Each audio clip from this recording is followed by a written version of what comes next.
کہ حضور نے دیکھا کہ کچھ عورتیں ہیں جن کو الٹا لٹکایا گیا ہے، جن کو الٹا لٹکایا گیا ہے. مختلف روایات میں پستانوں کے ساتھ بھی ہے ذکر. تو حضور نے فرمایا کہ اس کی کیا وجہ ہے؟ جبرائیل نے عرض کیا تھا آپ کی امت کی یہ وہ عورتیں ہیں جو غسل میں تاخیر کرتی تھی. کیا کرتی تھی؟ غسل میں تاخیر کرتی تھی.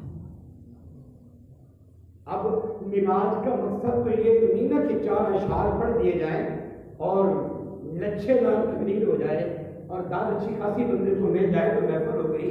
محفل کا اصل مقصد یہ بھی تو ہے نا کہ بندہ کچھ سبق سیکھ کر جائے. ہمارے ہاں اس عام میں تو اکثریت ہوتا ہے نا جی. اگر ایک بہن بیٹی اگر بیوٹی پارلر سے تیار ہو کے آ جائے تو پھر وہ کم و بیش 1 دن یا 2 دن کا ڈیلے ضرور ہوتا ہے، کیونکہ 50,000 یا لاکھ روپے اگر وہ بھر کر اپنے آپ کو بڑا سنبھال کر لائی ہے تو اتنا جلدی وہ غسل کا اہتمام نہیں کرتی. حضور فرماتے ایسی عورتوں کو میں نے معراج کی رات الٹا لٹکا ہوا دیکھا. اب ہوتا کیا ہے پھر 6 ماہ کے بعد یا سال کے بعد جب اختلافات کی صورت پیدا ہو گئی تو پھر ہم نے کسی پیر کی طرف رجوع کر لیا. حضور ذرا ہمارا حساب لگائیے، معاملات سنجیدہ ہو رہے ہیں، مشکل بڑھ رہی ہے. تو آگے وہ بھی بڑے نیک لوگ ہوتے ہیں، انہوں نے 3-4 اور سنا دی، 2-3 قریبیوں کو مخاطب بنا کے کھڑا کر دیا. لیکن بندے نے کبھی بھی نہیں سوچا کہ یار میری زوجہ کبھی وقت پہ غسل نہیں کرتی ہے.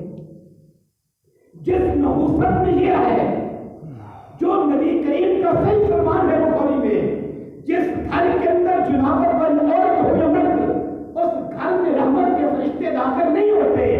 جس بیوی کی وجہ سے 2 دن یا 3 دن تک جب اس نے قدم رکھا اور اس پر غسل فرض ہوا اور 2 دن تک اس نے گھر میں رحمت کے فرشتے نہیں آنے دیے، تو بتاؤ اس گھر میں برکت خاک آئے گی؟ کیا ہے؟ کچھ بھی نہیں آئے گا نا. تو پھر تھوڑا اس سے آگے چل نبی کریم علیہ السلام نے ان چیزوں کو دیکھ کے اپنی امت کو بتایا، اپنی امت کو سلجھانے کے لیے سبق دیا کہ سلجھ جاؤ، یہ جہنم والا راستہ ہے، اسے بچو.